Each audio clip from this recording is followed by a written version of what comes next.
Om Namah Shivaya. How to clear the impurity. Discourse by MahaPeriyava from the book Voice of God, Volume 1. Please see the description below for the details. If we look around with real knowledge, we will perceive everything as bliss only.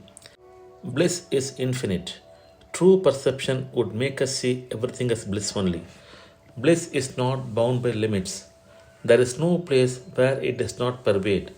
Knowledge is also limitless. There is no place where it does not pervade. There cannot be two things which are limitless and which pervade everywhere. Therefore, bliss and knowledge are one. The Upanishads declare that bliss is Brahman. Bliss, knowledge, Brahman, Atma, soul are all one. Since there is no place where it does not pervade, Jiva, soul, is characterized by knowledge as bliss.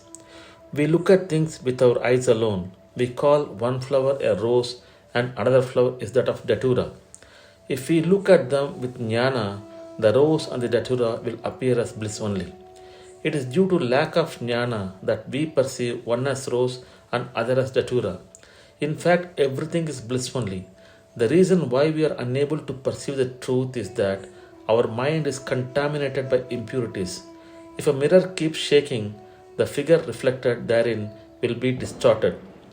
If, along with movement, the mirror is also covered by dirt, the reflected figure will be totally distorted and the real figure will not be seen.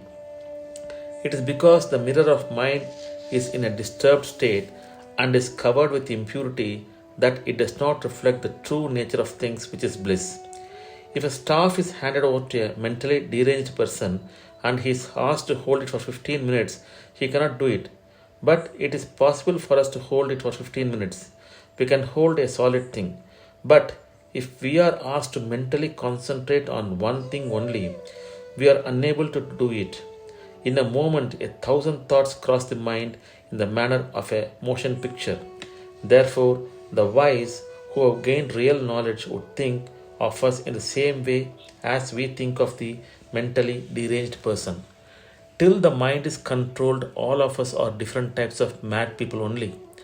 The reason for this is that the mind is not only unsteady like a moving mirror covered by dirt, but is also not able to concentrate on one thing. If the impurity goes out of the mind, concentration will materialize and the truth will become clear. How is the impurity to be removed? Our impurity is our own body. How has this body come into existence? It is because of sin. How did we commit that sin?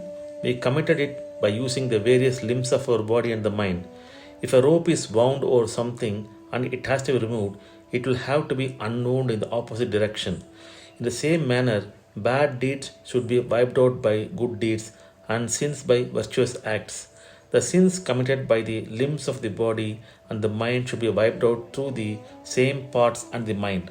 Charity, philanthropy, observance of religious rituals, reciting the Lord's names, temple worship, etc. are good deeds.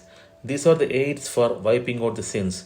Having thus wiped out the sins, we should follow the path of true knowledge and attain the blissful state. Om Namah Shivaya.